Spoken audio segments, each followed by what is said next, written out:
Student number 1 నుంచి మాట్లాడుకుంటే మీరు తారక్ అంత close friends. So Janata garage దాకా దాదాపు చాలా సినిమాల్లో మీరు మంచి మంచి పాత్రలు తన సినిమాల్లో చేశారు కదా. సో ఇప్పుడు తను ఎట్లా ఉందంటే మీరు గమనిస్తూ ఉండుంటారు ప్రజెంట్ సినారియోలో, అంటే రాజకీయాల్లోకి తనను లాగటం. చంద్రబాబు నాయుడు గారు జైల్లో ఉంటే తను ఇంతవరకు స్పందించలేదని చెప్పేసి ఆ పార్టీ వాళ్ళు అతని మీద ఇచ్చేయటం. దీన్ని మీకు చూస్తామంటే being a friend of Tarak, మీకు ఏమనిపిస్తా ఉంది? ఏమనిపించడం అంటే స్పందించాలా, తనకు అసలు ఆ ఇంట్రెస్ట్ ఉందా, పాలిటిక్స్ రావాలని ఇంట్రెస్ట్ ఉందా? సార్ ఇంట్రెస్ట్ ఉన్న రోజున అతనే చెప్తాడు, ఏది వెల్ అహెడ్ చెప్తాడు. గతంలో అంటే ఒక 9 ఏళ్ల క్రితం, అంటే లాస్ట్ టైం అంత ముందు తను ప్రచారం కూడా చేసాడు కాబట్టి న్యాచురల్ గా తెలుగుదేశం పార్టీ అంటే ఇంక్లినేషన్ ఉండడం అవన్నీ అందరికి తెలిసిందే.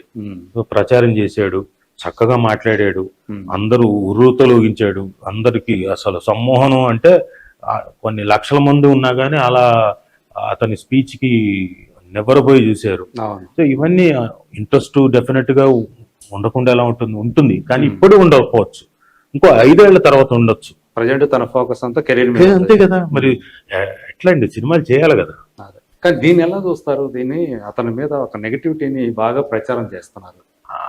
నాకు దాని మీద పెద్ద ఐడియా లేదండి. అంటే అది అందరూ నిజంగా నెగిటివ్ గా ఫీల్ అవుతున్నారా, లేకపోతే ఒక సెట్ ఆఫ్ పీపుల్ కూర్చొని నెగిటివ్ కామెంట్స్ పెట్టిస్తున్నారా అన్నది నాకు కరెక్ట్ గా తెలియట్లేదు. సోషల్ మీడియా అదే అంటున్నా అది ఇంత జరుగుతున్నా, ఇంత నెగిటివ్ అతని మీద ప్రచారంలోకి వస్తున్నా కానీ స్పందించట్లేదే. తను ఇది కూడా మళ్ళీ చేస్తున్నారు. సో అతను ఏంటి, ఎందుకు కామ్గా ఉంటున్నాడు అనేది ఒక ప్రశ్నలాగా తయారై, అది నాకు కరెక్ట్ గా డీటెయిల్స్ తెలియదు. మీరు ఆయనకి స్నేహితుడు కాబట్టి అనుకుంటూ ఉంటారా తెలియదు. అంటే కరెక్ట్ కళ్యాణ్ రామ్ కూడా, వాళ్ళ అన్నయ్య కళ్యాణ్ రామ్ కూడా దాని మీద ఎంతో స్పందించాలి, వాళ్ళిద్దరు అన్నదమ్ములు ఇద్దరు కూడా. అందుకే చెప్తున్నాను, నాకు డీటెయిల్స్ కరెక్ట్ తెలియనప్పుడు ఏంటి అనేది స్పందించలేదు. అదే ఇప్పుడు ఒకవేళ నాకు తారక్ నుంచో కళ్యాణ్ రామ్ గారి నుంచో ఏమైనా మాటలు తెలిసి ఉంటే దాని మీద స్పందించవచ్చు. తెలియదు కాబట్టి నేను స్పందించడం కరెక్ట్ కాదు. నాకు తెలియదు, కలవలేదు అంతే. కలవకపోవడం వల్లే, కలిసి ఉంటే బహుశా ఎక్కడైనా మాటల్లో ఉండుంటే అది కూడా అప్పుడు కూడా చెప్తాడు, వద్దు మనం ఏం స్పందించొద్దు, లేదు స్పందించవచ్చు అనుకుంటే స్పందిస్తా.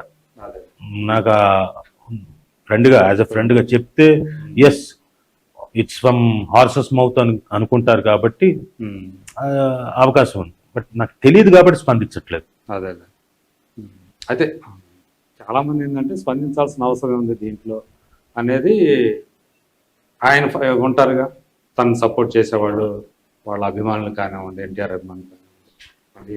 మొన్న బాలకృష్ణ గారు మాట్లాడేటప్పుడు కూడా ప్రెస్ మీట్ లో అప్పుడు అడిగారు, రిపోర్టర్ అడిగితే జూనియర్ ఎన్టీఆర్ గారు ఇంతవరకు స్పందించుకోవడం అంటే ఐ డోంట్ కేర్ అన్నారు.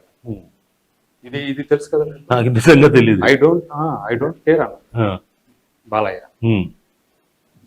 దీని మీద కూడా అంత ఇది వైరల్ అయిపోయింది. ఓకే, సో ఏంటి అసలు అతని జూనియర్ ఎన్టీఆర్ స్టాండ్ అనేది చాలా మందికి ఒక పెద్ద క్వశ్చన్ మార్క్ లాగా అయింది. సార్ నేను అనుకోవడం తారక్ స్పందించకపోవడానికి కారణాలు నేను అనుకోవడం చెప్తాను. ఇప్పుడు మీరు అడిగారు కాబట్టి ఎంతసేపు 4 ఏళ్ళు 3 ఏళ్ళు ఆగిపోయింది ఏది, లేకపోతే ఆ టైం పీరియడ్ లో 3-4 సినిమాలు చేయాల్సిన వ్యక్తి ఆ టైంలోనా? అంతేగా. ఇప్పుడు RRR చేయాల్సిన టైంలో ఆ టైంలో 3-4 సినిమాలు చేయాల్సిన టైమే కదా, అది ఆగిపోయింది.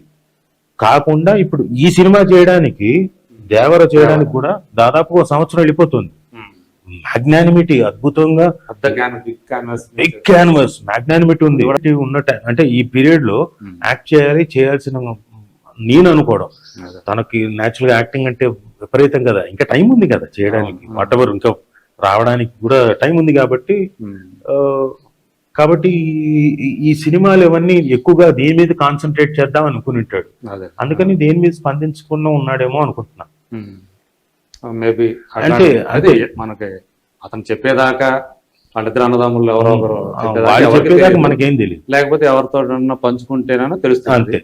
సో ఇప్పటిదాకా అయితే అది గుంభరంగానే ఉంది కాబట్టి తెలియదు. ఇంకొకళ్ళు ఏంటంటే అవతల పక్షంలో ఆయన క్లోజ్ ఫ్రెండ్స్ వీళ్ళు ఉండరు కదా, నాని కొడాలి నాని, వల్లభనేని వంశీ. సో సో అందువల్ల కూడా ఈయన ఎటు కాకుండా అలా ఉన్నాడు, భయామీడిగా అట్లా మాట్లాడకుండా ఉన్నాడు అనేది కూడా, అంటే ఎందుకంటే కొడాలని మాట్లాడు దీని మీద అని ఆయన స్టేట్మెంట్ ఇస్తున్నాడు ఒక పక్క నాని. ఓకే, ఇలాంటి రాజకీయం ఇప్పుడు జూనియర్ ఎన్టీఆర్ గారి చుట్టూ నడుస్తూ ఉంది. ఏమవుతుంది ఏంటి రేపొద్దున ఏంటి అనేది మరి చూడాలి మనం. సో మీకైతే రాజకీయాలు ఏమైనా ఇంట్రెస్ట్ ఉంటుందా? నాకా అంటే రైట్ టైం అనుకున్నప్పుడు వస్తాను, కావాల్సిన టైంలో సమ్వేర్ ఓకే మంచిది అనుకుంటే, ఇఫ్ నేను గనక టైం కేటాయించగలను, నేను నేర్చుకొని, అది కూడా మనకు తెలియకుండా ఆషామాషిగా రేపు పొద్దున్న రమ్మన్నారు వెళ్ళిపోయి పట్టుకొని వెళ్ళిపోవడం కాదు. ఆ పొలిటికల్ సైన్సెస్ అనేది నేర్చుకొని దాని మీద 1-2 సంవత్సరాలు దాని మీద అధ్యయనం చేసి ఆ తర్వాత నిజంగానే okay I'm fit for this అనుకుంటే అప్పుడు వెళ్తాను, లేకపోతే లేదు. ఏ పార్టీ వైపున ఇంక్లినేషన్ అనేది ఉందా? అది ఇప్పుడు చెప్పలేం కదా. ఓకే, అది ఇప్పుడు చెప్పలేను. అప్పటికేమవుతుందో ఏంటో కావాలనుకున్నప్పుడు అది ఎప్పుడో తెలియదు. ఇట్ ఆల్ డిపెండ్స్ అండి. ఎందుకంటే సినారియో రోజు రోజుకి ఇండియాలో మారిపోతుంది. ఆ పార్టీ ఈ పార్టీ ఇంకోటి తిట్టుకోవడాలు అన్నది బాగా పెరిగిపోయింది. రాజకీయాలు అంటే ఒకరికి కొమ్ము కాయాలి, ఒకరికి అది ఓకే, ఒకరి నుంచి వ్యతిరేకత ఎదుర్కోవాలి, కరెక్టే. కానీ తిట్టుకోవడాలు అన్నది లేదు కదా.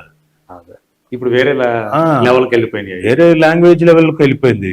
అంటే సో ఐ డోంట్ నో ఈ సినారియో అన్నాడు. ఇప్పుడు సరిగ్గా గుర్తు చేశారు. రోజా ఇష్యూ నడుస్తా ఉంది ప్రజెంట్.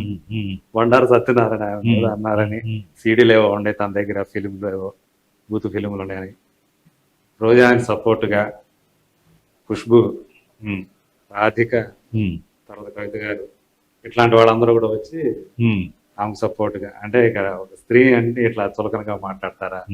రాధిక అయితే ఒక స్టెప్ ముందుకేసి మీరు బయటకు వెళ్తే మీ ఇంట్లో ఏం జరుగుతుందో మీకు తెలుసా అని చెప్పేసి కూడా ఆమె మాట్లాడేసింది. రాధిక బండారు సత్యనారాయణ ఉద్దేశించి.